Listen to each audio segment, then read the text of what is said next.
నేను రావడం లేదు ధరణి, ఇంపార్టెంట్ పని ఉంది, వేరే దగ్గరకు వెళ్ళాలి అంటారు సునంద గారు. మరి మీరు ఎలా వెళ్తారు? కిషోర్ వస్తాడు, నువ్వేం టెన్షన్ పడకుండా వెళ్ళు, సరేనా అంటూ విజయ్ కార్తో సహా రావడంతో ధరణిని వెళ్ళమని చెప్పి ఆవిడ వెళ్ళిపోతారు. ధరణి కొంచెం టెన్షన్గా చూస్తుంది. ఎలా అని. కార్ ఫ్రంట్ డోర్ ఓపెన్ చేస్తాడు విజయ్, ముందు వైపు కూర్చోమన్నట్టుగా. భయంగానే కూర్చొని డోర్ క్లోజ్ చేస్తుంది. డోర్ సరిగా పడక అది లాక్ అవ్వదు. విజయ్ ముందుకు వచ్చి డోర్ సరిగా క్లోజ్ చేయడంలో ఆమెకి దగ్గరగా ఉంటాడు.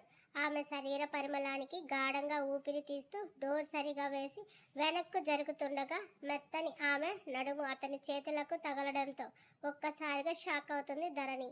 విజయ్ మాత్రం సైలెంట్గా మళ్ళీ తన సీట్లో కూర్చొని డ్రైవింగ్ స్టార్ట్ చేస్తాడు. ఇద్దరి మధ్యన నిశ్శబ్దం. ఎవరికి మాట్లాడటానికి మాటలు రాక లేక మౌనంగా ఉన్నారు. అతని తోడు ఆమెకు ధైర్యం ఇస్తుంటే ఆమె ప్రెజెన్స్కు అతనిలో తెలియని హాయిని అందిస్తుంది. అలా కాసేపు మౌనం వీడి, మానస్ వాళ్ళతో ఊరికి ఎందుకు వెళ్ళలేదు? డ్రైవ్ చేస్తూనే అడిగాడు విజయ్. ఊరికి అన్న పదం విని ధరణి కంగారు పడితే ఆ ప్రశ్న అడుగుతుంది. విజయ్ అవ్వడంతో ఏం చెప్పాలో తెలియక మౌనంగా ఉంటుంది.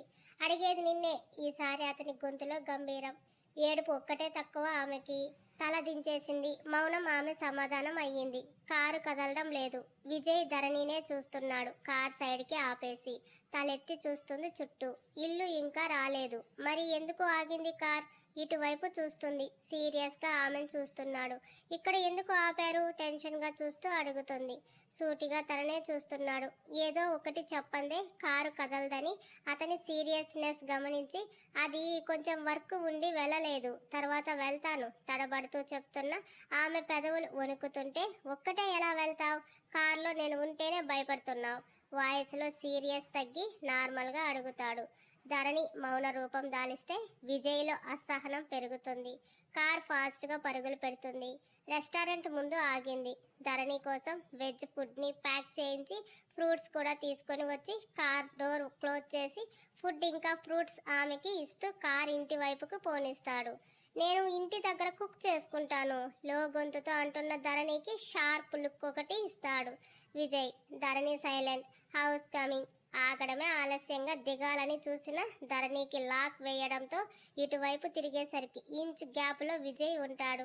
అంత దగ్గరగా అతన్ని చూస్తున్న ధరణికి గుండె వేగంగా కొట్టుకుంటుంటే ఆమె కాటుక కళ్ళను అంత దగ్గరగా చూస్తూ అతని మది లయ తప్పుతుంది. నిమిషం కలిసిన ఇరువురి చూపులు ఇద్దరిలో మెలకువ తెస్తుంటే లాక్ ఓపెన్ చేస్తాడు. కార్ దిగి వేగంగా నడుస్తూ వెళ్తున్న ధరణినే చూస్తూ వెళ్ళిపోతాడు. డోర్ ఓపెన్ చేసి అలాగే వెళ్ళి బెడ్ మీద పడి మనసులో పడే సంఘర్షణకు సమాధానంగా కన్నీళ్ళకి స్వేచ్ఛనిస్తుంది. ఎంతసేపు ఏడ్చిందో తెలియదు. మనసు తేలికపడి ఫ్రెష్ అయి విజయ్ ఇచ్చిన ఫుడ్ని లైట్గా తినేసి నిద్రపోతుంది. ఉదయం 5 గంటలు. చేతిలో ఒక లగేజ్ బ్యాగ్, వెనక ఇంకో బ్యాగ్తో కాలర్ వరకు ఉన్న డ్రెస్, కళ్ళు మాత్రమే కనబడి చుట్టుకుని ఉన్న స్కార్ఫ్ నడుస్తూ వస్తుంది ధరణి. ఊరి లోపలికి వెళ్ళాలంటే ముందుగా ఊరు సర్పంచ్ ఇల్లు దాటుకుని వెళ్ళాలి. ఎకరం విస్తీర్ణంలో అరెకరం ఇల్లు. అంతకన్నా ముందు ఊర్లోకి ఎవరు కొత్త వారు వచ్చినా సర్పంచ్ గారి ఇల్లు చూసి పొగిడి అతని అధికారం తెలియాలని ఊరి స్థలమైన అక్రమంగా కబ్జా చేసి ఇల్లు కట్టి ఇంటి మీద శిలాఫలకం వేయించాడు. భయంతో స్పీడ్గా నడుస్తుంది ధరణి. తెల్లవారిన తర్వాత వస్తే ఆ ఇంట్లో వాడికి కనపడుతుందని తెల్లవారక ముందే ఊరిలో దిగేలా టికెట్ బుక్ చేసుకుని వచ్చింది. కోడి పిల్ల కోసం కాకిలా, పిచుక పిల్ల కోసం గ్రద్దల, రాబందుల ధరణికి అడ్డం వస్తాడు ప్రతాప్. ఒక్క క్షణం గుండె ఆగినంత పని అయింది ధరణికి. ఎదురుగా చూస్తే విషపు చూపులతో వికృతంగా నవ్వుతూ ఉన్నాడు. నా నుంచి తప్పించుకుని ఈ 2 సంవత్సరాలు సిటీలో బాగా ఎంజాయ్ చేసి వచ్చావా? నేను ఇప్పుడు గుర్తొచ్చానా? నీ ఫ్రెండ్ పెళ్లి కోసమైనా నువ్వు తప్పకుండా వస్తావని తెలుసు నాకు. అందుకే నీ కోసం మాటు వేసి చూస్తున్నా. ఇక నా నుండి నిన్ను తప్పించడం ఎవ్వరి వల్ల కాదు. ఈ రోజు నుండి నా టైం. నేను కనిపెట్టలేనని మొహానికి ముసుకేసుకొచ్చావా అంటూ ధరణి ముందుకు వస్తూ చెప్తున్నాడు. ధరణికి భయంతో చెమటలు పట్టి ఈ క్షణం ఊపిరి ఆగిపోతే బాగుండు అని వైరాగ్యపు భావన వచ్చేస్తుంది. వాడు ముందుకు వస్తుంటే ఆమె అడుగులు వెనక్కి పడుతున్నాయి. ముందుకు వస్తున్న ప్రతాప్ను అడ్డు తప్పుకోమంటుంది. ఆమె ముఖానికి కట్టిన స్కార్ఫ్ ఒక్క ఊతుటన లాగేస్తాడు. అతను అలా చేస్తాడని ఊహించని ధరణి వెనక్కి నడుస్తూ భయంగా అతన్ని వైపు చూస్తుంది. ఒంటి మీద కూడా చున్నీ లేక కనబడుతున్న ఆమె పై ఎద చూసి కోరిక ఇంకా ఎక్కువ అవుతుంటే ఆ క్షణమే ఆమెను సొంతం చేసుకోవాలని మోహంతో ఆమె భుజంపై చెయ్యి వేయాలని మరింత ముందుకు వస్తాడు. నా చెంపపై కొట్టిన నిన్ను అంత తేలిగ్గా వదులుతానా? ప్రతిరోజు నీకు నరకం అంటే ఏంటో తెలిసేలా చేస్తా చూడు అంటూ ఉండగా ఇంతలో ఎవరక్కడా అంటూ వినిపించడంతో వెనక్కు చూసేసరికి చీకట్లో దూరంగా ఉంటాడు ఒక వ్యక్తి. వెంటనే ప్రతాప్ ధరణికి దూరం జరిగి ఎవరికి కనబడకుండా మెల్లిగా వాళ్ళ తోట వైపు వచ్చి నక్కి ఉంటూ పిలిచింది ఎవరా అని చూస్తాడు. అప్పటి వరకు బొమ్మలా మారిన ధరణికి ఆ గొంతు ఎవరిదో అర్థమై వెనక్కి తిరిగి వస్తున్న వ్యక్తిని చూసి అమాంతం పరిగెడుతూ అన్నయ్య అంటూ అతన్ని హక్ చేసుకుంటూ ఏడుస్తుంది. ధరణి, నువ్వేంటి ఇక్కడ ఈ టైంలో? మధ్యాహ్నం వస్తున్నావని చెప్పింది అమ్మ అంటూ ధరణిని హక్ చేసుకుంటూ అడుగుతాడు రమేష్. ధరణికి ఏం చెప్పాలో తెలియక అది అన్నయ్య అంటూ నసుగుతుంటే సరేలే పద ఇంటికి వెళ్ళాక మాట్లాడుకుందాం అంటూ ఆమె చేతిలో ఉన్న బ్యాగ్ని తీసుకుని ఏమైంది ధరణి, ఎందుకు అంత భయపడుతున్నావు అంటూ అవును ఇందాక నీతో ఎవరో మాట్లాడుతూ ఉన్నారు, ఎవరు అని చుట్టూ చూస్తూ అడుగుతాడు. ఆ మాటకు ధరణి తన కళ్ళకు కనబడుతున్న ప్రతాప్ను చూసేసరికి చెప్తే చంపేస్తా అన్నట్టుగా సైగ చేస్తాడు చీకట్లోనే ఉంటూ. అదేం లేదన్నయ్య, నాతో పాటు బస్సు దిగిన అంకుల్ వాళ్ళు గుడికి దారి అడిగారు, అటువైపు అని చెప్పేసరికి వెళ్ళిపోయారు అంతే అన్నయ్య అంటూ తడబడుతూ అబద్ధం చెప్తుంది. ఓ అవునా, సరే పద, అమ్మా నాన్న మీ వదిన పాప అందరూ నువ్వు మధ్యాహ్నం వస్తావని నీకోసం అప్పుడే లేచి నువ్వు ఎప్పుడు వస్తావు అని ఎదురు చూస్తున్నారు. మనం వాళ్ళకి సర్ప్రైజ్ ఇద్దామంటూ ధరణితో పాటు ఇంటికి బయలుదేరతారు. ఇక్కడ ప్రతాప్ మాత్రం చేతికి చిక్కిన ధరణి తప్పించుకోవడంతో ఆమెని సొంతం చేసుకోవడం కోసం కొత్త పథకాలు రచిస్తున్నాడు. సుమిత్ర, అమ్మాయికి ఇష్టమైన కొబ్బరి లడ్లు చేశావా? పడక కుర్చీలో కూర్చొని కాఫీ ఇస్తున్న భార్యను చూస్తూ అడుగుతారు రామకృష్ణ గారు. చేశానండి. పాయసం అదంటే ధరణికు చాలా ఇష్టం, కాఫీ తాగుతూ అడుగుతారు. ఇప్పుడు చేస్తానండి. అయినా ఈ 2 ఏళ్లలో ఒక్కసారైనా వచ్చిందా నన్ను చూడటానికి? మీరు రమేష్ మాత్రం సిటీకి వెళ్ళి దాన్ని చూస్తారు తప్ప నేను దాని కల్లారా చూసి ఎన్ని రోజులైందో. నేనంటే దానికి ప్రేమ లేదండి అంటూ దిగులుగా చెప్తారు. అబ్బా, ఇప్పుడు ఏమైందని అలా మాట్లాడతావు? పిల్లలకు అమ్మా నాన్న ఎంతో, ఈ రోజుల్లో చదువులు కూడా అంతే ముఖ్యం. చదువు కోసమేగా నాకు ఇష్టం లేకపోయినా అంత దూరం పంపించాను. లేకపోతే నా బిడ్డను దూరంగా పంపించడం నాకేమైనా సరదానా చెప్పు? ఏమండి, మిమ్మల్ని ఒక మాట అడగనా? ఏంటి? అదేనండి మన ధరణి పెళ్లి గురించి. దాని వయసు పిల్లలందరికీ పెళ్లిళ్ళు అవుతున్నాయి. రేపు దాని స్నేహితురాలు మా అన్నయ్య కూతురు సుమతికి కూడా పెళ్లి జరుగుతుంది. అందుకని ధరణికి కూడా మంచి సంబంధం చూసి పెళ్లి చేసేద్దామండి. నిజమే, మన పిల్ల మన కంటి ముందు లేక ఇన్ని రోజులు దాని పెళ్లి గురించి ఆలోచించలేదు అంటూ, అయినా పెళ్ళంటే మాటలా? అమ్మాయికి అబ్బాయికి బంగారం, కట్నం, పెళ్లి ఖర్చులు చాలానే ఉంటాయి కదా. ఇప్పుడు మన దగ్గర అంత డబ్బు ఎక్కడ ఉంది అంటూ బాధగా చెప్తారు ఆయన. అదేంటి మామయ్య గారు, మన ధరణికి ఏం తక్కువ? అన్ని బంగారు బొమ్మ. తనని చేసుకోవాలంటే పెట్టి పుట్టాలి అంటుంది కోడలు రాధిక. అవునమ్మా, మన ధరణి మహాలక్ష్మి అంటారు రామకృష్ణయ్య గారు. అసలు ఇదంతా మీ వల్లేనండి. ఉన్న ఆస్తి మొత్తం సాయం అంటూ అడిగిన వాళ్లకు కాదనకుండా ఇచ్చి ఇప్పుడు కన్న కూతురు పెళ్లి కోసం ఆలోచించే వరకు తీసుకొచ్చారు అంటూ కన్నీళ్లు పెట్టుకుంటారు ఆమె. అలా అంటావేంటి సుమిత్ర? మన బిడ్డ లాంటి ఎంతో మంది ఆడపిల్లల పెళ్లిళ్లకు నా చేతుల మీదుగా సహాయం చేశాను. అలాంటిది ఆ భగవంతుడు నా బిడ్డను అన్యాయం చేస్తాడా? చూస్తూ ఉండు, రాజకుమారు లాంటి అబ్బాయి వచ్చి నా బిడ్డను పెళ్లి చేసుకుంటాడు అని ఆనందంగా చెప్తాడు ఆయన. అవును అత్తయ్య గారు, మీరేం బాధపడకండి. ధరణికి ఒంటి నిండా బంగారంతో కట్న కానుకలతో పెళ్లి చేసి పంపిద్దాం అంటుంది రాధిక. పట్టుమని 10 తులాల బంగారం లేదు, ఇంకా ఒంటి నిండా బంగారం అంటే ఎక్కడి నుంచి తెస్తాం? అదేంటత్తయ్య, నా బంగారం ఉందిగా. నీదా? ఆశ్చర్యంగా చూస్తారు భార్య భర్తలిద్దరూ కోడల వైపు. అవును అత్తయ్య, నాదైతే ఏంటి? రేపు ధరణి కోసం బంగారం ఏంటి? అవసరమైతే మనకున్న పొలం మొత్తం అమ్మేసైనా పెళ్లి చేద్దాం మనస్ఫూర్తిగా చెప్తుంది రాధిక. అదేంటమ్మా, నీకు మీ పుట్టింటి వాళ్ళు ఇచ్చింది ధరణి కోసం ఇస్తానంటావు? అర్థం కాక అడుగుతారు రామకృష్ణయ్య గారు. అది అప్పుడు మామయ్య గారు, కానీ ఇప్పుడు ఇది నా ఇల్లు. ధరణిని నేను నా బిడ్డతో సమానంగానే చూశాను. అలాంటిది తన కోసం ఏమైనా చేయడానికి మీ అబ్బాయి కానీ నేను కానీ వెనకాడం. కాబట్టి మీరేం దిగులు పడకండి. ధరణికి మంచి అబ్బాయి భర్తగా వస్తాడు అని చెప్తుంది. కోడలు మనసులో మాట తెలిసి సంతోషిస్తారు సుమిత్ర గారు. ఇదంతా గుమ్మం బయట నుంచి వచ్చినప్పటి నుండి వింటుంది ధరణి. అమ్మ, ఎవరు వచ్చారో చూడు. గుమ్మంలోకి వస్తూ తల్లిని పిలుస్తాడు రమేష్. ఇంట్లో ఉన్న ముగ్గురు ఒక్కసారిగా గుమ్మం వైపు చూసేసరికి ధరణి కన్నీళ్లతో వాళ్ళకి ఎదురెళ్తుంది. ధరణి అంటూ వచ్చి కూతుర్ని కౌగిలించుకొని ఆనందంగా తనని చూస్తూ, ఎలా ఉన్నావు ధరణి అంటారు సుమిత్ర గారు. తల్లి గుండెల్లో ఒదిగిపోతూ, నా మీద ఇంత ప్రేమ చూపిస్తూ మీరంతా ఉండగా బాగుండక ఎలా ఉంటానమ్మా? కన్నీళ్లు దారగా వస్తుంటే తుడుచుకుని, ఎలా ఉన్నావమ్మా అంటుంది ధరణి. అమ్మ అన్న కూతురు పిలుపుకి పొలకించిపోతూ కూతుర్ని చూస్తూ ఆనంద బాష్పాలు చేరుతాయి సుమిత్ర గారి కళ్ళలో. ధరణి, ఎలా ఉన్నావురా? ప్రేమగా పిలుస్తూ కూతుర్ని అడుగుతారు రామకృష్ణయ్య.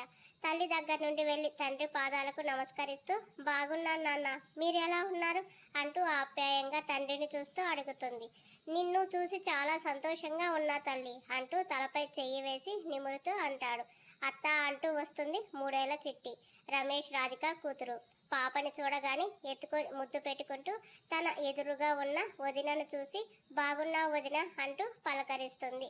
బాగున్నా ధరణి అని ప్రేమగా పిలుస్తూ గబగబా వంటింట్లోకి వెళ్ళి తనకెంతో ఇష్టమైన స్వీట్స్ తెస్తే తినిపిస్తుంది రాధిక. ఒకరికొకరు తినిపించుకొని కబుర్లు చెప్పుకుంటూ ఆ రోజుని అంతవరకు ఉన్న బాధను మర్చిపోతుంది ధరణి. అమ్మ, నేను పాపతో సుమతి వాళ్ళ ఇంటికి వెళ్ళొస్తా అంటూ పక్కనే ఉన్న సుమతి ఇంటికి వెళ్తుంది ధరణి. తను తెచ్చిన బ్యాగ్ సుమతి చేతికి ఇస్తూ, ఏంటే కొత్త పెళ్లి కూతురా, మొహం అంతా డల్గా పెట్టా అడుగుతుంది ధరణి. సుమతి అలా ఉండటం చూసి పాప మాత్రం సుమతి వాళ్ళ అమ్మ పెట్టిన స్వీట్స్ని తింటూ బిజీగా ఉంటుంది. లేకపోతే రేపు పెళ్ళి అయితే ఈరోజు వస్తావా? నీ చేతితో మెహందీ పెట్టించుకుందామని ఎంత ఆశపడ్డాను. నువ్వు రాకపోయేసరికి మా చుట్టాల అమ్మాయి చేత పెట్టించింది అమ్మ అంటూ అలుగుతూ చెప్తుంది సుమతి. ధరణి ఆమె చేతులను చూస్తూ, చాలా బాగుంది, నేను కూడా ఇంత బాగా పెట్టలేను అంటూ ఆమెను సముదాయిస్తుంది. సుమతి కాసేపు అలిగిన ధరణి వచ్చేసిందన్న సంతోషంలో ఆ విషయం మర్చిపోతుంది. అలా తర్వాత రోజు ఉదయం జరిగే నలుగు ఫంక్షన్కు రాత్రికి పెళ్లి కోసం చీరలు, వాటికి మ్యాచింగ్ గాజులు, నగలు అన్నీ సెట్ చేయడంతో ఇంటి నిండా ఉన్న బంధువులతో 3 ఇల్లు అంటే మానస్, సుమతి, ధరణి ఇళ్లలో సందడిగా మారిపోతుంది. విజయ్, ప్లీజ్ నువ్వు కూడా మాతో పాటు రారా ఆఖరిగా అడుగుతాడు కిషోర్. మిమ్మల్ని వెళ్ళమన్నాగా కిషోర్, నాకు చాలా వర్క్ ఉంది, ప్లీజ్ నన్ను విసిగించకు, ల్యాప్టాప్లో వర్క్ చేస్తూనే అంటాడు విజయ్. చేసేదేం లేక ఇంటికి ఫోన్ చేసి సౌమ్యను లగేజ్ ప్యాక్ చేయమని చెప్తాడు కిషోర్. విజయ్ ఆఫీస్లో ఉన్న తన మనసంతా అలజడిగా ఉండి వర్క్ మీద దృష్టి నిలపలేక సీట్ నుంచి లేచి విండో నుంచి బయటకు చూస్తూ, నిన్ను చూసి ఇప్పటికీ ఒక్కరోజే అయినా ఎన్నో రోజులుగా మిస్ అయిన ఫీలింగ్ వస్తుంది నాకు. నీ అమాయకమైన అందమైన కళ్ళతో కట్టి పడేసావు నన్ను. ఎదుటి వారికి సహాయం చేసే నీ వ్యక్తిత్వంతో పాటు పాడుతూ ఆడుతూ ఉండే నీలోని పసిపిల్లల మనస్తత్వం నచ్చింది నాకు. కానీ ఎందుకో నీ మనసులో నా మీద ఉండే అభిప్రాయం తెలియకుండా ముందుకు వెళ్ళలేక, నా గతం నీతో చెప్పలేక సతమతమవుతున్నాను. రోజు నీ కోసం, నిన్ను చూడటం కోసం ఆశ్రమానికి వస్తూ నీ రూపం నా గుండెల్లో భద్రపరుస్తూ ఉన్నాను ఇన్ని రోజులు. కానీ ఇప్పుడు నాకు దూరంగా వెళ్ళిపోయావు. మళ్ళీ వస్తావో రావో కూడా తెలియదు అంటూ మనసులోనే సంఘర్షణ పడుతూ ఆ రాత్రికి ఇంటికి చేరుతాడు. విజయ్ వెళ్ళేసరికి కిషోర్ వాళ్ళు రెడీ అయ్యి డిన్నర్ చేస్తున్నారు. సరే సుమతి, నేను ఇక ఇంటికి వెళ్తాను, అమ్మ నా కోసం ఎదురు చూస్తుంటుంది అంటూ నిద్రపోతున్న పాపని ఎత్తుకొని చెప్తుంది ధరణి. ఇక్కడే ఉండిపోదారని అత్తకు నేను చెప్తాలే. వద్దు, చాలా రోజులైందిగా ఇంట్లో వాళ్ళతో టైం స్పెండ్ చేసి అంటూ, అయినా రేపు మొత్తం నీతోనే ఉంటానుగా అని చెప్పి ఇంటికి వెళ్తుంది ధరణి. చాలా రోజుల తర్వాత ఇంట్లో అందరితో కలిసి భోజనం చేసి వాళ్ళతో కాసేపు గడిపి తన గదిలోకి వెళ్తుంది. నిద్ర పట్టక మేడ మీదకు వెళ్ళి మౌనంగా ఆకాశం వైపు చూస్తూ మెరిసే నక్షత్రాలు, కాంతులు వెదజల్లుతున్న చంద్రుణ్ణి చూసి ఎందుకో తనకు తెలియకుండానే తన మనసంతా అలజడి కలిగి, మిమ్మల్ని చూడాలని ఉంది, నా మనసు నీ కోసం వెతుకుతుంది, నాకు కనబడేంత దగ్గరగా మీరుంటే అన్నీ మర్చిపోయి మిమ్మల్ని చూస్తూనే ఉండాలని నా మనసు పదే పదే చెబుతున్నా సూటిగా మీ కళ్ళలోకి చూసే ధైర్యం చెయ్యలేక మనసు మూగబోతుంది. ఎందుకు నా కళ్ళ ముందుకు వచ్చారు? మీ స్పర్శతో నా తనువు పరవశానికి లోనవుతుంది. నా హృదయంలో చెప్పలేని అనుభూతి కలుగుతుంది. నా మనసులో బాధ తెలియలేదా మీకు? మళ్ళీ మిమ్మల్ని చూస్తానా నేను అంటూ మనసు పడే ఆవేదనకు కళ్ళు సమాధానంగా కన్నీళ్ల వర్షాన్ని కురిపిస్తాయి ధరణికి. ధరణి, ఈ టైంలో ఇక్కడ ఏం చేస్తున్నావు అంటూ వస్తుంది రాధిక. ధరణి వెంటనే కన్నీళ్లను తన వదినకు కనబడకుండా తుడుచుకొని లేని నవ్వు తెచ్చుకుంటూ, ఏం లేదు వదిన, కాసేపు చల్లగాలిని ఎంజాయ్ చేద్దామని వచ్చాను. నువ్వు ఇంకా నిద్రపోలేదా? కిందకు వెళ్తూ అడుగుతుంది. నీకోసం నీ గదికి వెళ్తే అక్కడ నువ్వు కనబడలేదు, అందుకే వెతుకుతూ మేడపైకి వచ్చాను. పద, వెళ్ళి నిద్రపో, మళ్ళీ ఉదయాన్నే లేవాలి. సుమతి వాళ్ళ అమ్మగారు వచ్చి పొద్దున్నే నలుగు పెట్టి సుమతికి మంగళ స్నానాలు చేయాలని చెప్పి నిన్ను తీసుకుని త్వరగా రమ్మని చెప్పి వెళ్ళారు అని చెప్పి రాధిక వెళ్ళిపోతుంది. ధరణికి మాత్రం పడుకున్నా నిద్ర పట్టక ఆలోచిస్తూ ఎప్పటికో నిద్రపోతుంది. ఉదయం 5:30 మంచు పడుతూ చల్లని చిరుగాలి శరీరానికి తగిలి చలిని పెంచుతూ తెల్లవారుతుండగా కలాపి చల్లిన వాకిట్లో ముగ్గును పెడుతూ గాలికి ఎగురుతున్న ముంగుర్లను చేతితో సర్దుతూ లంగా ఓణిలో పైడి పాల బొమ్మలా ఉంది ధరణి.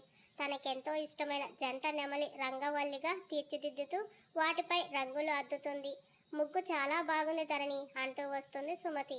అవును, ఎందుకో తెలియదు కానీ ఈరోజు ముగ్గు చాలా బాగా కుదిరింది అంటూ ప్రేమగా ముద్దాడుతున్న నెమళ్ళ జంట ఉన్న రంగవల్లిని చూస్తూ చెప్తుంది. నిజమే, మరి మనసులో ఉన్న చెలికాడు ఎదురుగా ఉన్నప్పుడు పరవశించి వేస్తే అందంగా రాకుండా ఎలా ఉంటుంది? చెబుతున్న సుమతిని చూసి, ఏమైంది, ఉదయాన్నే నిద్రమత్తు దిగలేదా, ఇలా మాట్లాడుతున్నావు? అర్థం కాక అయోమయంగా చూస్తూ అడుగుతుంది ధరణి. ఎందుకో నీ మనసుని అడుగు, అదే చెప్తుంది సమాధానం నీకు. ఒక్కసారి అటు చూడు అని ధరణి వాళ్ళ మేడ మీద చూడమని చెప్పి సుమతి పరుగున వాళ్ళ ఇంట్లోకి వెళ్ళిపోతుంది. సుమతి చెప్పింది విని తలెత్తి మేడ మీదకు చూసిన ధరణికి చేతులు రెండు ప్యాంటు పాకెట్లో పెట్టుకుని తననే చూస్తున్న విజయ్ కనబడతాడు. ఒక్క క్షణం షాక్ అయ్యి తన ఇంట్లో విజయ్ని చూసి మళ్ళీ అతన్ని చూస్తానా అని రాత్రి తను ఎక్కడైతే నిలబడి కన్నీళ్లతో ఏడ్చిందో అక్కడే ఇప్పుడు విజయ్ని చూస్తూ ఆనందంతో కళ్ళలో నీళ్లు చేరాయి. విజయ్ అలాగే చూస్తున్నాడు ధరణిని. ఇద్దరి మధ్య అంతులేని వారిరువురి మనసుల్లో ఉన్న ఆ భావం తెలిసే క్షణం కోసం ఎదురు చూస్తున్నారా అన్నట్టుగా ఉంది. విజయ్ కూడా ఫ్రెష్ అయ్యి ఇంట్లో వాళ్ళతో జాయిన్ అయ్యి డిన్నర్ చేస్తాడు. డిన్నర్ కంప్లీట్ చేసుకుని అందరూ హాల్లో కూర్చొని కిషోర్ సౌమ్య బయలుదేరడానికి రెడీ అవుతుంటే కాసేపు వాళ్ళతో మాట్లాడుతూ ఉండగా చింటూ పరిగెత్తుకుంటూ వచ్చి విజయ్ ఒడిలో కూర్చొని, మామ నువ్వు కూడా రావా అంటూ ఏడుపు మొహం పెడతాడు. కిషోర్, చింటూని కూడా తీసుకెళ్తున్నారా మీతో పాటు? అర్థం కాక అడుగుతాడు విజయ్. విజయ్, వాడిని కూడా తీసుకెళ్తున్నాం, ఫోన్ పాకెట్లో పెట్టుకుంటూ చెప్తాడు. నో, చింటూ వద్దు, వాడు లేకపోతే నాకు నిద్ర పట్టదు, నాకు బాగా అలవాటయ్యాడు, మీతో నేను పంపించను అంటూ చింటూని ఎత్తుకుంటూ చెప్తాడు విజయ్. విజయ్ని అలా చూస్తూ ఒక్కసారిగా నవ్వేస్తారు అందరూ. అదేంటి విజయ్, ఎలా చింటూని వదిలేసి వెళ్తారు? సౌమ్య ఒక్క రోజు కనబడకపోతే చింటూ ఇల్లు పీకి పందిరి వేస్తాడు. మేమంతా ఉన్న వాడికి వాళ్ళ అమ్మ కనబడకపోతే ఊరుకోడు అంటారు సునంద గారు. నో మామ్, చింటూని నేను పంపించను, కాదు కూడదంటే వాళ్ళని కూడా ఉండిపోమ్మని చెప్పు అంటూ చింటూని తీసుకుని రూమ్కి వెళ్ళిపోతాడు విజయ్. కిషోర్ సౌమ్య అయితే షాక్ అవుతారు విజయ్ చేసిన పనికి. ఇదంతా చూస్తున్న వందన మాత్రం తెగ హ్యాపీ ఫీల్ అవుతూ ఈ రోజు వీళ్ళు వెళ్ళినట్టే అని అనుకుంటూ తన రూమ్కి వెళ్ళి గుర్రు పెట్టి నిద్రపోతుంది. కాసేపు విజయ్ని బతిమలాడి చింటూతో పాటు విజయ్ని కూడా రమ్మని రిక్వెస్ట్ చేసి ఒప్పించి చివరకు విజయ్ కూడా చింటూతో పాటు వెళ్ళడానికి ఒప్పుకోవడం, సునంద గారు విజయ్కి కావాల్సిన థింగ్స్ని కూడా బ్యాగ్లో ప్యాక్ చేయడం, అందరూ కలిసి కార్లో స్టార్ట్ అవ్వడం చకచకా జరిగిపోతాయి.